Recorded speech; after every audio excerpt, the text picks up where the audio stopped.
In this video, I want to share with you 3 of my own true Catholic horror stories. I want to share these with you because you've probably had experiences similar to this, and hopefully you can learn through my mistakes. I'm going to start with the one that's probably the most common and least exciting, and then go to the one that's most exciting and horrifying. So the first one I want to tell you is one time when I was in confession.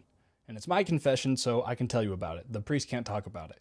But I go into the confessional, I confess my sins, the priest gives me some spiritual counsel, gives me some advice, and then he says, I forgive you. And I said, Father, don't you need to say, I absolve you? And the father said, I did. And I said, no, I think you said, I forgive you. To which father said, oh, it's all the same. And I let it go because I wasn't really in a position to correct a priest. I'm going there hoping to confess my sins. I'm going there as a penitent and not somebody who's going to have to correct the person who's giving them absolution. Because this is what the church actually teaches about confession. It teaches that there's matter and form for every sacrament.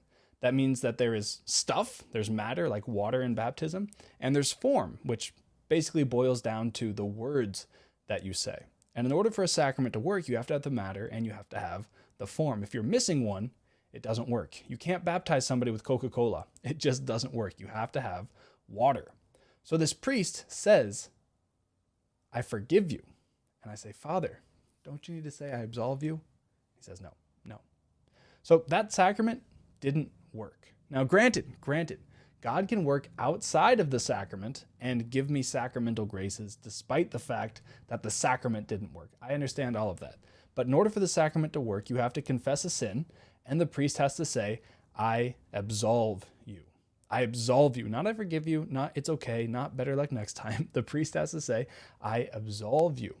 And so if this has happened to you, or if you know a priest that's chronically doing that, please charitably find a way that's prudent and that respects the order of things, but find a way to correct him. Because technically every sacramental confession that he hears and says, I forgive you, doesn't work. It's not the sacrament of confession.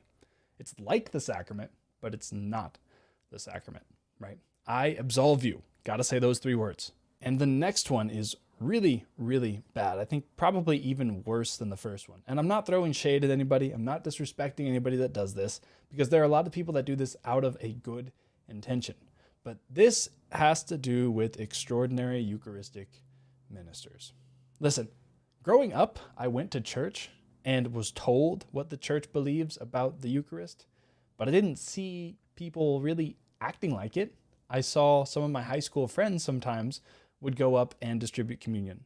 I saw basically anybody go up and they were allowed to distribute communion. And after my conversion back to the church, after I had decided that I wanted to give my life to Jesus, I was asked to be a Eucharistic minister at one point.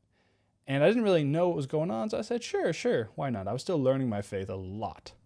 And I just felt really, really wrong about it. I felt really bad about it once I thought about what I was going to be doing. So I ended up calling and saying, hey, you got to find somebody else to cover for me. I'm not comfortable doing this. And this is when I was thinking about becoming a priest.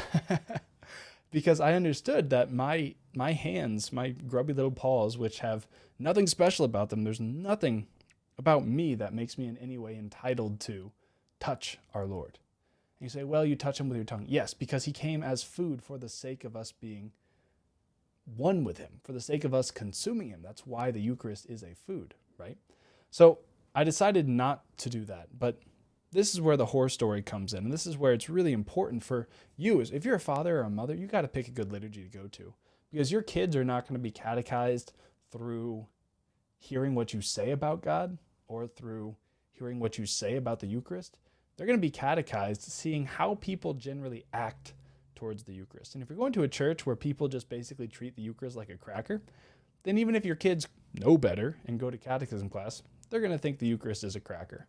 If you go to a church where the music is 1970s folky pop, your kids are going to think what we do at Mass on Sundays is, it's kind of fun. I guess it's cool, whatever, but I get bored with it sometimes. Or if you go to a liturgy where the music is intense, Gregorian chant, or it's intentionally silent or something like that, then you're going to realize what we do on Sundays is qualitatively different than what we do every other day of the week everywhere else. Kids need that. So this is the horror story. I was at a mass. It was a weekday mass. And there was probably, 30 people in the church, maybe. And the priest distributes communion, and there's another man, an elderly man, who comes up and distributes communion with him. Okay, well, that's one thing, just letting anybody distribute communion on a weekday mass when there's 30 people there and there's really not a need. Okay, I get it, whatever. But this man isn't just an old man. He's an old man who has Parkinson's or some similar disease where he literally can't hold his hand still. So he's distributing communion like this. And I walk up there and I'm thinking, oh my gosh, is this really happening? Is this really happening? And once again, no disrespect to any extraordinary Eucharistic ministers out there. I understand that most people are doing this really from the goodness of their hearts, and they feel like it's a way that they get involved with the liturgy at Mass. Wonderful. Those are all good intentions. I get it. But we have to find ways to do that don't denigrate our Lord in the eyes of young people or in the eyes of just the masses at large. Because if it's true that the Eucharist is the most valuable substrate on earth, it's more valuable than gold. It's more valuable than platinum. It's more valuable than the most expensive microchip in the entire world that this new technology is. It's more valuable than that. It's better than all of that. If we're going to say that, but then let just anybody distribute it, let just anybody without washing their hands or maybe with a couple Purell pumps go up and distribute communion? Come on. Come on. Are we really acting like we believe this stuff? Doesn't seem like it. So this man with Parkinson's, God bless him. Nothing bad to say about him individually, but he dropped the Eucharist. He dropped it. He was trying to put it in somebody's hand and he just dropped it. And then the weirdest thing happened. They couldn't find it. They couldn't find it. They looked for, maybe 3 minutes before they said, we have to keep going. But they looked on the ground, they looked left, they looked right. They couldn't find it. My guess is that it must have fallen into some fold in his clothes or something like that and been caught there. But they couldn't find it.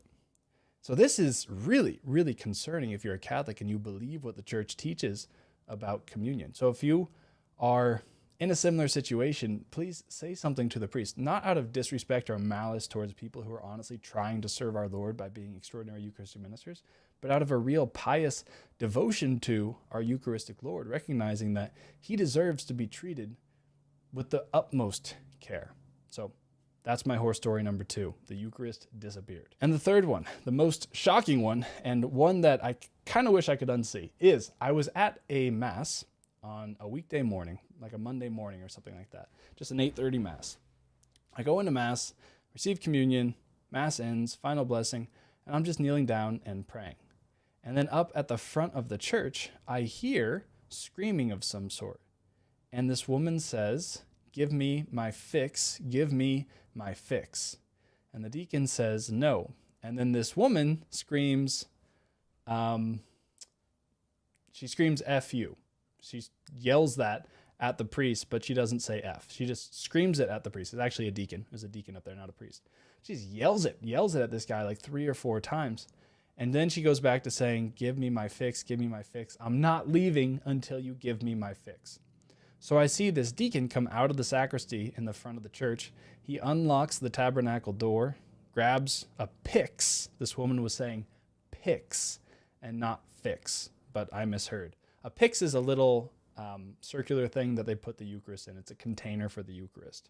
So the deacon grabs that, gives it to this woman, and then this woman just departs and leaves. They call the cops, and yeah, apparently this isn't the first time that she had done this. And this is where the story gets really weird, right? Later on that week or that month, I learned that my diocese has put out a memo saying that there is how do I say this without getting banned?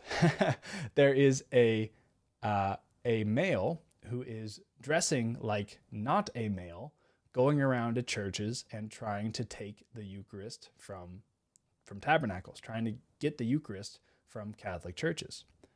Okay, well, this did a few things for me. I was already on board with the Catholic thing, already doing Catholic apologetics, already 100% committed to Jesus at this point. But this really helped solidify my belief even more in the real presence in the Eucharist. Because I think I know why she was trying to take the Eucharist, and it's not for good purposes, right? It's not for good purposes.